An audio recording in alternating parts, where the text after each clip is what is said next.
Hi, George Gillis here with another edition of 3 Minute Thursday. Once again, as a result of a conversation with a client, I've been thinking about language that we use. Specifically, language that we use inside our own heads, or our self-talk, and language that we use with other people, or about tasks and things that we need to do. And it comes down to, are you using words that are offering you options and flexibility and possibility, or are you words that are limiting you by necessity? Think about that.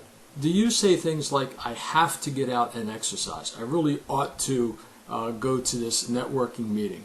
I've got to get this done by such and such a time. I need to finish this up. I should get this done, or I should go to that meeting, or I should call so-and-so, or I should whatever.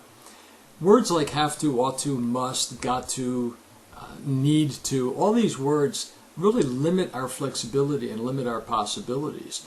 And oftentimes, a simple little shift, like what I mentioned to my client a few days ago, instead of saying, I have to make these phone calls, doesn't it just feel better if you can say, I want to make these phone calls? I'm looking forward to making these phone calls.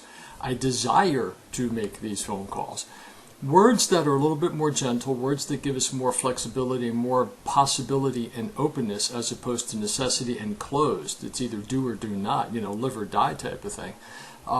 Tend to make us feel a little bit better, tend to feel lighter, and because we feel better and we feel lighter, we have the opportunity to follow through. Now, to a large degree, and I completely agree with what you're probably thinking, it's semantics, it's just words. Yeah, they are just words, and words by themselves have absolutely no meaning until we put them into context. So the big question is, what is the meaning? What's the feeling that comes with the words when you say, I have to do this?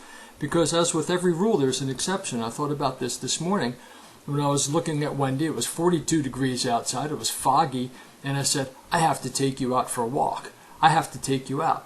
And I was talking to her, this is my dog, by the way. Oh, by the way, I saw a meme on Facebook that said, do you talk to your dogs like they're a person? Well, the fact that the word talk to your dogs is in there presupposes that you're talking to a person. So if you have a dog and you don't talk to her like a person, shame on you. Of course we do. So I'm looking at Wendy and I'm saying, I have to take you out. I got to take you out for a walk. But there was no negative energy around the have to or got to, because it was like, this is the promise that I made to her. This is the promise that I made to me. So if the word doesn't have any negative feel to it, no big deal.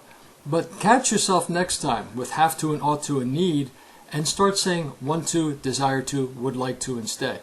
See what happens. It's a little shift, it's subtle, it's not a major game breaker or game changer, but over time it can make a difference. So that's your 3 Minute Thursday for today. See you next time.